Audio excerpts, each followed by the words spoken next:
Sooner or later, every one of us has to read a book we don't want to read.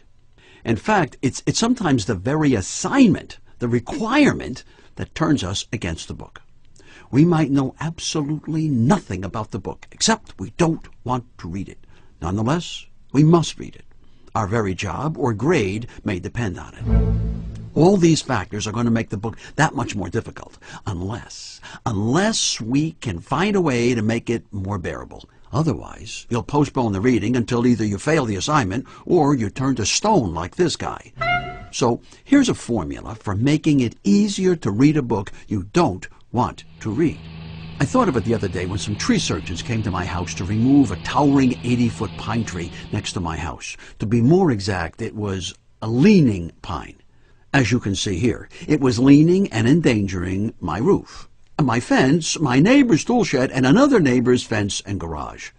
As much as we all hated to sentence that old pine to death, there was too much riding on its tilt, especially when we thought about the weight of the snow that would be riding on it in another month. If we didn't take the tree down, Mother Nature might do it for us. And quite frankly, sometimes she's a little messy when she takes things down. So like that book you don't want to read, the tree had to be taken down. But because of its position tucked between the three houses, it had to come down very carefully. So we called the tree surgeons from the Paul Bunyan Wood Company. That actually was the name of the company, appropriately enough. Wait a minute. What does this have to do with your reading that dumb book you don't want to read? Bear with me here for a few more seconds. Tree surgeons never take down a tree this size all at once. They take it down piece by piece. By the same token, few people read an entire book in one evening or one sitting. They read it in pieces or sections, except, of course, for dumb people who think they can read and digest the whole book in one night. The night before the report or the assignment is due or the test is to be taken. Watch. The tree surgeons arrived with their crane and equipment, and the first thing they did was to stabilize the truck that would hold the crane, that would hold the bucket, that would hold the tree surgeon. They made sure they were on stable ground. When you're reading, you need to stabilize yourself first. Unfortunately, too many folks think that means getting as comfortable as possible, like this guy, which often puts you to sleep. Here's a fact. When the feet are elevated to the same level as the heart pumps less oxygen to the brain, and that brings on drowsiness. The lesson here, get comfortable and stable, but not too comfortable, and keep those feet lower than your heart if you want to stay awake. The next thing the tree surgeon does is cut away the lower part of the tree's branches, one by one. Basically, what he's going to do is break the tree into sections and bring it down section by section. And that's the approach you can take with a book that you don't want to read. Read a chapter today, another tomorrow, and then the day after. If the chapters are long, break the 200 pages into 5-page, 10-page sections. In less than a month, you'll have it read. See that bucket the tree guy is using to maneuver in and around the pine tree? That's a whole lot safer and easier than the old climbing boots they had to use when they were climbing the tree. And just as the mobile bucket makes the job easier, the job of reading the book is made a whole lot easier by the fact that it too is entirely mobile or portable.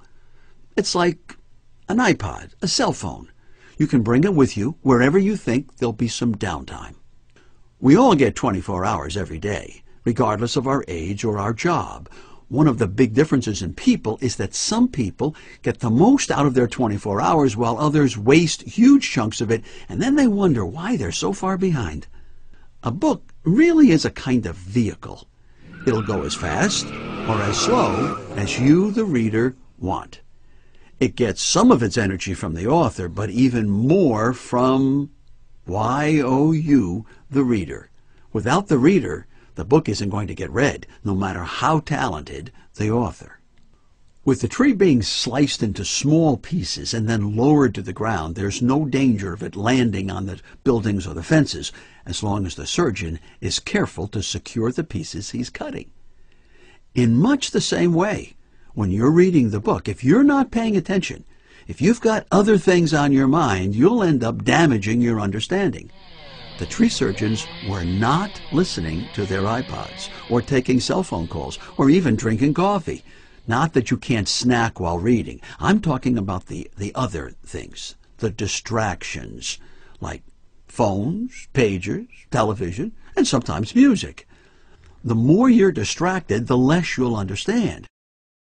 Imagine if that guy were taking phone calls from his wife or kids. If he was, I wouldn't want to be working beneath him.